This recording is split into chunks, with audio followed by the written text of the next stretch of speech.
और इसी बीच महाराष्ट्र आपको बड़ी खबर बता दें, जहां पर औरंगजेब की कब्र तोड़ने की मांग लगातार की जा रही है और ऐसे में रवि राणा ने कहा है कि औरंगजेब की कब्र को जल्द से जल्द तुड़वाना चाहिए।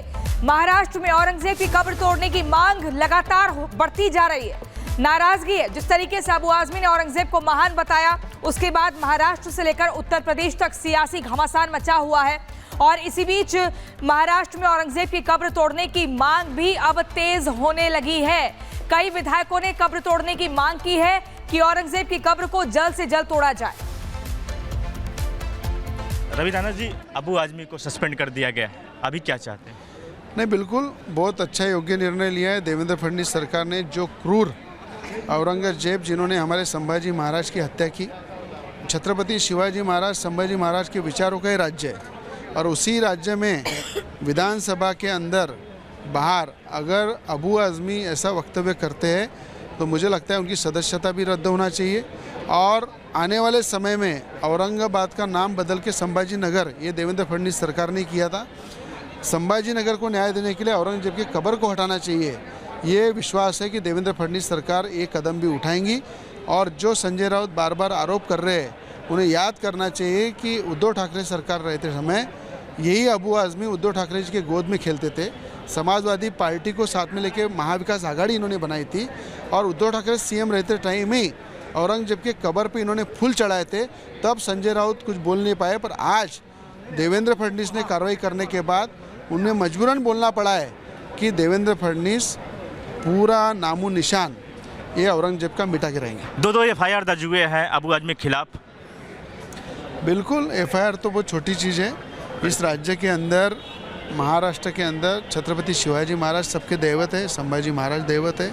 छावा पिक्चर, मुझे लगता है जितने अबू आजमी के विचारों के लोग हैं उन्होंने सबने छावा पिक्चर देखना चाहिए। उसके लिए जितनी भी टॉकीज खुली करना है मैं कर दूंगा, पर समझना चाहिए इतिहास क्या बोलता है। इतिहास ये बोलता है औरंगजेब जैसा क्रूर और जो धोखे से हत्या की है ऐसे व्यक्ति का नामो निशान इस देश से मिटना चाहिए। कब्र उखाड़ने की बात कर रहे हैं, कब सरकार डिमांड करेंगे? बिल्कुल, विधानसभा में डिमांड करेंगे, रास्ते पे उतरेंगे और विश्वास है कि देवेंद्र फडणवीस सरकार उखाड़ के फेंकेंगे। Thank you.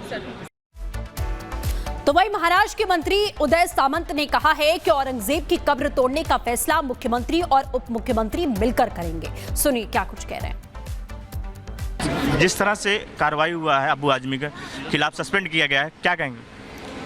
जो हमने मांग की थी वो आज सभागृह में फाइनल हो गया है।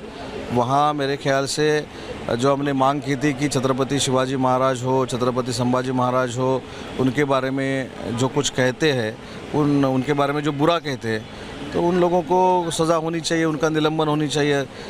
और वो हो गया। एफआईआर दर्ज हुआ है, कार्रवाई की मांग किया जा रहा है। 2 जगह एफआईआर, जहाँ एफआईआर दर्ज होगा है वो वहाँ का इन्वेस्टिगेशन होगा और कार्रवाई होगी। दूसरा ये बातें कहा जा रहा है कि जो कब्र है उसको उखाड़ फेंकने की डिमांड किया जा रहा है। नहीं, उसमें महाराष्ट्र राज्य के मुख्यमंत्री, दोनों उप मुख्यमंत्री बैठ के उसमें निर्णय लेंगे। बीजेपी विधायक राम कदम ने कहा है कि अबू आजमी को अभी तो सस्पेंड किया गया है, आगे पुलिस की कड़ी कार्रवाई भी होनी चाहिए, सख्ती से कदम उठाया जाना चाहिए। राम कदम जी, अभी तो अबू आजमी को सस्पेंड कर दिया गया, क्या आप डिमांड है?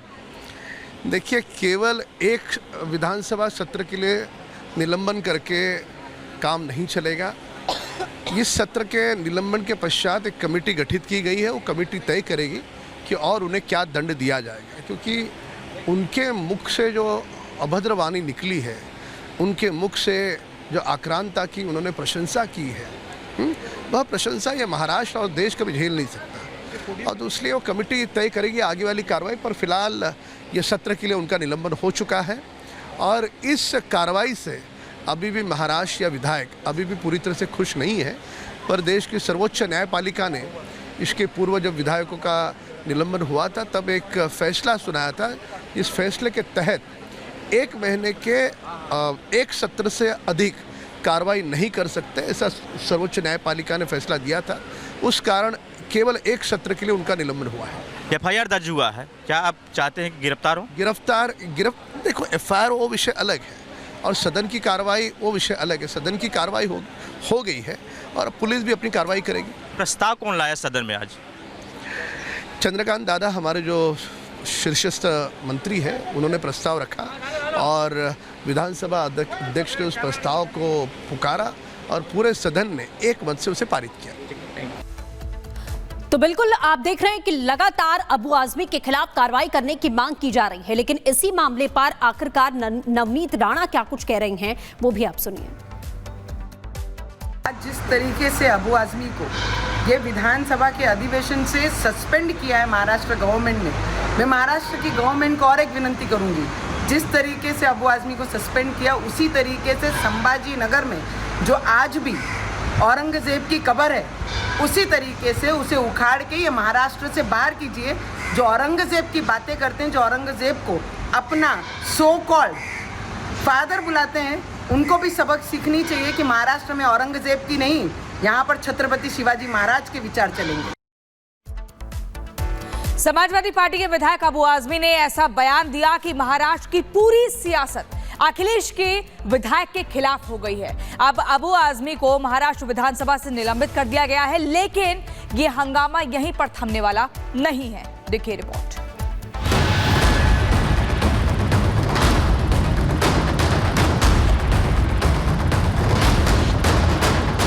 मैं क्या जानूं कि औरंगजेब क्या थे, कैसे थे। इनके खिलाफ मैं बोलूं, मेरी हैसियत बोलने की कभी सोच भी नहीं सकता मैं। अगर किसी को ऐसा लगता है कि मैंने इस तरह की बातें बोली हैं और जिससे किसी को आहत हो रहा है, तो मैं अपने स्टेटमेंट को वापस लेता हूं। भारत की आस्था पर प्रहार करने वाला दुर्दांत, धर्मांत, क्रूर शासक, उसको समाजवादी पार्टी आदर्श मानती है। तो एक बार यूपी भेज दीजिए, बाकी उपचार हम अपने आप करवा लेंगे।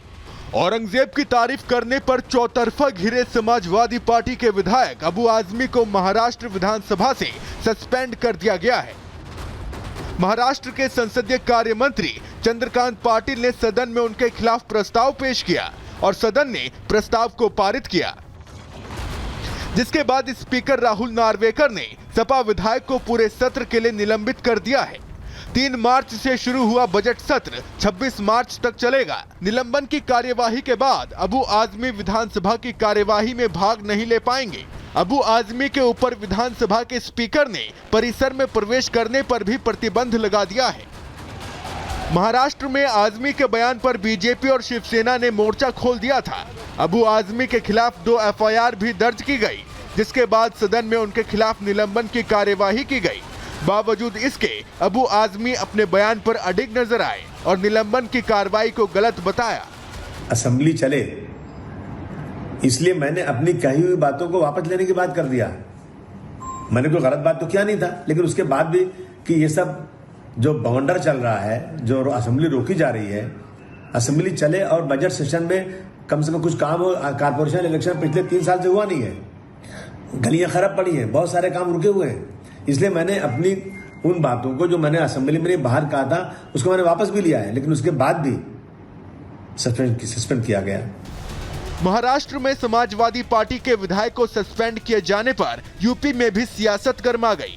विधानसभा परिषद में मुख्यमंत्री योगी आदित्यनाथ ने समाजवादी पार्टी पर जमकर प्रहार किया। सपा पर औरंगजेब को अपना आदर्श मानने का आरोप लगाया। आज राम को, कृष्ण को, शिव की परंपरा को, भारत की विरासत को कोसना ये समाजवादी पार्टी का मानो जीवन का उद्देश्य हो गया। और दुर्भाग्य है कि इन्होंने आदर्श किसको माना है, यानी औरंगजेब को।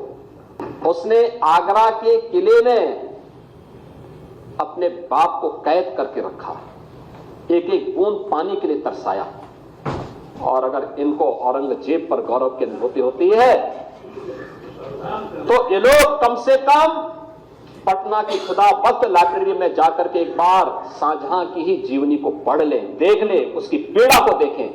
सीएम योगी यहीं नहीं रुके।